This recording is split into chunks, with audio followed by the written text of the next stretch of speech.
அஸ்ஸலாமு அலைக்கும். மக்காவிலிருந்து உங்கள் இஸ்மாயில். தமிழக மக்கள் அனைவர்களுக்கும் என் நன்றியை தெரிவித்துக் கொள்கிறேன். இன்னும் சற்று நாட்களில் சட்டமன்ற வாக்கெடுப்பு வர இருக்கிறது. அதில் நாம் யாருக்கு வாக்களிப்பது, யாரை ஆட்சி பீடத்தில் அமர்த்துவது என்று ஒரு மிக பெரும் குழப்பத்தில் வாழ்ந்துள்ளோம். புதிதாக ஒரு கட்சியை நாம் தேர்ந்தெடுத்து அவர்களை ஆட்சிப்பீடத்தில் அமர்த்தி அவர்கள் 234 வேட்பாளர்களும் புதிதாக அவர்களுக்கு பெட்ரோல் பங்க், டாஸ்மாக் பேங்க், காலேஜி, வீடு, வாகனம், வசதி என்று அவர்கள் தேடிக்கொண்டு பிறகு நமக்கு செய்யணும் என்றால் 5 வருடங்கள் காணாது. நம்மை நன்றாக வைத்து செய்து விடுவார்கள். உஷாராக இருங்கள் தமிழ் மக்களே. இது விளையாட்டல்ல, வீண் வதந்தி இல்லை. காலங்காலமாக நடப்பது இதுதான். நம் தமிழ்நாடு தற்போது இந்தியாவிலேயே ஒரு முன்னோடியாக தெளிவான ஒரு மாநிலமாக முன்னுக்கு வந்து கொண்டிருக்கிறது. குறை கூறுபவர்கள் கூறிக்கொண்டுதான் இருப்பார்கள். அவர்களும் திருந்த மாட்டார்கள், நம்மையும் திறந்து விட மாட்டார்கள். 47 லட்சத்துக்கும் மேற்பட்ட இந்திக்காரர்கள் தமிழ்நாட்டில் புலப்பு தேடி வந்து வேலை செய்கிறார்கள், நன்றாக சம்பாதிக்கிறார்கள். இன்னும் 60 லட்சம் நபர்கள் வந்தாலும் தமிழகத்தில் வேலை உண்டு. இதை கண்டு நான் பெருமைப்படுகிறேன். நாங்களெல்லாம் இன்று சவுதி, துபாய் என்று சென்று வருமானத்துக்கு வேலை பார்த்து கொண்டு இருக்கிறோம். ஆனால் நம் தமிழகத்தை தேடி அண்டை மாநிலத்தால் வரைத்து சம்பாதிக்கிறார்களே, ரொம்ப சந்தோஷப்படுகிறோம். சரி, இருக்கட்டும். ஆகையால் புதிதாக ஒரு கட்சியை நாம் கொண்டு வந்து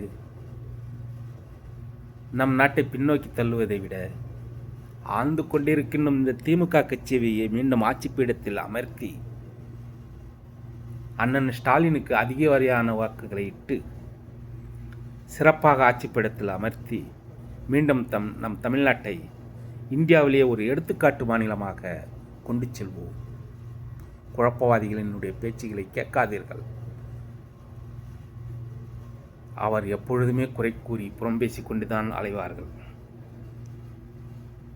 தமிழகம் முன்னுக்கு வர வேண்டுமென்றால் திமுகவையே மீண்டும் கொண்டு வாருங்கள். இந்த தருணத்தில் நான் உங்களிடம் ஒரு குட்டி கதை சொல்ல விரும்புகிறேன். ஒரு கம்பெனியில் 100 நபர்கள் வேலை பார்த்தார்கள். அவர்களுக்கு காலை உணவு உப்புமா வழங்கப்பட்டது. ரவா உப்புமா என்றாலே அனைவர்களுக்கும் ஒரு அலர்ஜி தான். ஆக அதில் 20 நபர்கள் உப்புமாவே வழங்குங்கள் என்றார்கள். 80 நபர்கள் உப்புமா வேண்டாம், மற்ற ஏதாவது ஒரு உணவு வழங்க வேண்டும் என்று கோரிக்கை வைத்தார்கள். நடத்துனர், சரி, நான் ஒரு பெட்டியை வைக்கின்றேன், அதில் உங்களுக்கு என்ன உணவு வேணும் என்பதை நீங்கள் எழுதியிடுங்கள். அதிக வாரியான வாக்கு எந்த உணவுக்கு கிடைக்கிறதோ அதை நான் வழங்குகிறேன் என்று அவர் ஒற்றுக்கொண்டார். ஆக இந்த 20 நபர்களும் உப்புமாவே வேண்டும் என்று எழுதியிட்டார்கள்.